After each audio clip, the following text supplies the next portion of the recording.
Hello everyone, we are the team of Monica's Nursing Academy Hamirpur. So previously in last video we have discussed about family planning, so let's continue with this topic.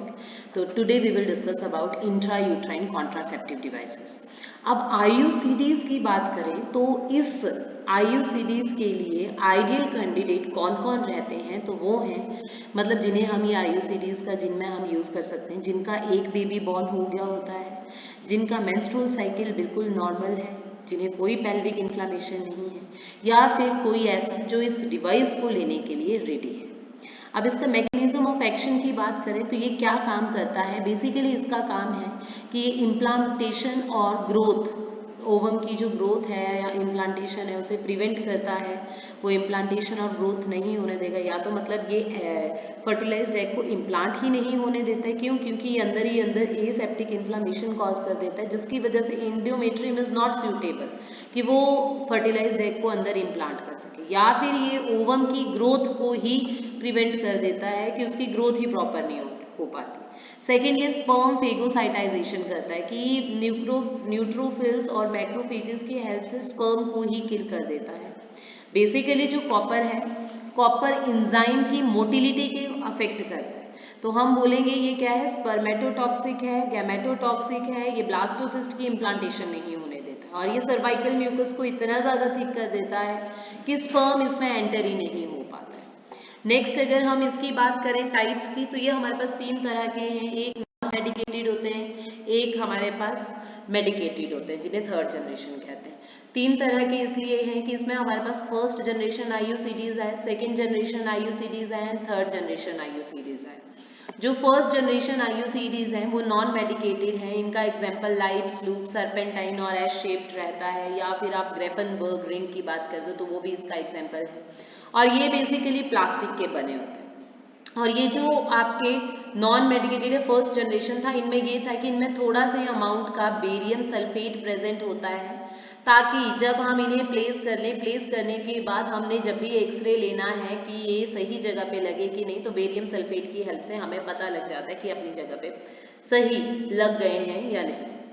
Second generation copper T की बात करें या IUCDs की बात करें, these are also non medicated. ये हमारे पास various होते हैं, कॉपर टी आपने सुना होगा, कॉपर टी 380 आता है, कॉपर टी 380 आता है। इनका लाइफ स्पैन इंपॉर्टेंट है, यहाँ से क्वेश्चन पूछा जाता है, तो कॉपर टी 380 ए का लाइफ स्पैन रहता है 10 years, whereas copper T 380 slimline की बात करें तो इसका भी रहता है 10 ईयर्स के लिए, ये भी 10 ईयर्स के लिए इफेक्टिव है।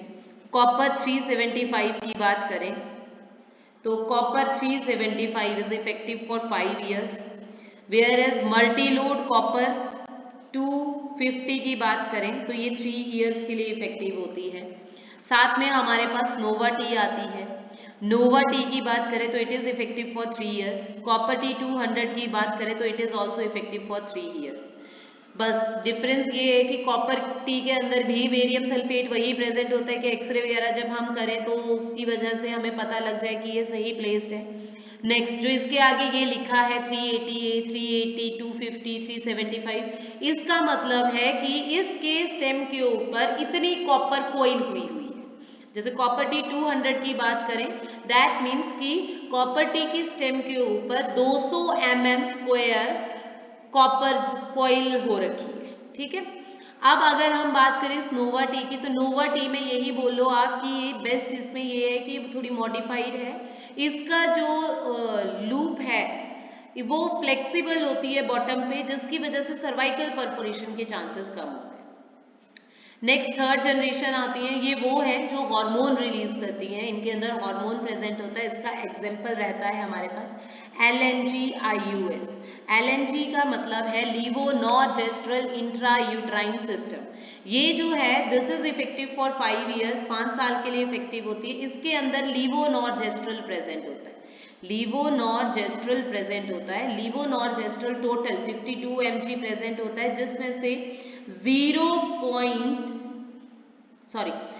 से 20 माइक्रोग्राम, आप बोलो कि पर डे ये सिक्रेट करता है, नॉट 0.20 माइक्रोग्राम, याद रखो कि हर रोज एक साल के लिए 20 माइक्रोग्राम इसमें से डेली के डेली सिक्रीट होता है और ये फर्दर प्रेगनेंसीज को प्रिवेंट करता है। इसके एग्जाम्पल में हमारे पास मिरेना वगैरह भी आता है, मिरेना के नाम से आते हैं, ठीक है। इनके अंदर स्मॉल अमाउंट ऑफ प्रोजेस्टेरॉन होता है, नेचुरल ओवेरियन हार्मोन, ठीक है, जो यूट्रस की इनर लाइनिंग को थिन करने का काम करता है। तो अगर हम बेसिकली इन दोनों के मोड ऑफ एक्शन की बात करें तो इनका मोड ऑफ एक्शन यही रहता है कि कॉपर के अंदर जो भी मतलब आईयूसीडीज के अंदर जो कॉपर होता है वो स्पर्मेटोटॉक्सिक है, गैमेटोटॉक्सिक है, ब्लास्टोसिस्ट की इम्प्लांटेशन को प्रिवेंट करता है। वेयर एज जो हमारे पास हार्मोनल आईयूडीज हैं, जैसे कि मैंने लीवोनॉर्जेस्ट्रल इंट्रायूट्राइन सिस्टम की बात करें तो ये एंडोमेट्रियम को सप्रेस कर देता है, सर्वाइकल सिक्रीशंस को स्कैंटी मतलब बिल्कुल कम अमाउंट में सिक्रीट करने के लिए रिस्पॉन्सिबल है। अब विड्रॉल की मेथड ऑफ इंजर्शन हम कब करते हैं, तो बेसिकली हमारे मेंस्ट्रुएशन, ड्यूरिंग मेंस्ट्रुएशन हम बोल सकते हैं सेकेंड टू थर्ड डे हम इसे इंट्रोड्यूस करते हैं, थर्ड फोर्थ डे पे इंट्रोड्यूस करते हैं, क्योंकि उस टाइम पे हमारा सर्विक्स फुली ओपन होता है, तो हम ये इसको उस टाइम पे इंट्रोड्यूस करेंगे। नेक्स्ट अगर हम बात करें कि चाइल्ड बर्थ में, तो विद इन 48 आवर्स की डिलीवरी के 48 घंटे के अंदर अंदर हम क्या कर सकते हैं, आईयूसीडीज को इंसर्ट करते हैं। पोस्ट प्लेसेंटल इंजर्शन करना है तो डिलीवरी के 10 मिनट के अंदर अंदर कर लेते हैं। पोस्ट प्यूरपीरियल तो हम बोलेंगे 4 से 6 हफ्ते पर चाइल्ड बर्थ के बाद इसे इंट्रोड्यूस कर सकते हैं। और मेंस्ट्रुअल साइकिल में मोस्ट प्रोबेबली आप बोलो 5 से 7 दिन बोलो, 2 से 3 नहीं, 5 से 7 दिन। अब सबका साइकिल डिफर करता है, अगर किसी का साइकिल जो है वो 5 to 7 डेज चलता है तो लास्ट के डेज में हम उस टाइम पे ब्लीडिंग कम होती है, सर्विक्स हमें इजीली विजिबल होगा और माउथ भी पूरा ओपन होगा, तो 5 to 7 डेज के बीच में हम इसे इंसर्ट करते हैं, ठीक है। या फिर आप बोलो मेंस्ट्रुएशन के 10 दिन के अंदर अंदर हम करते हैं।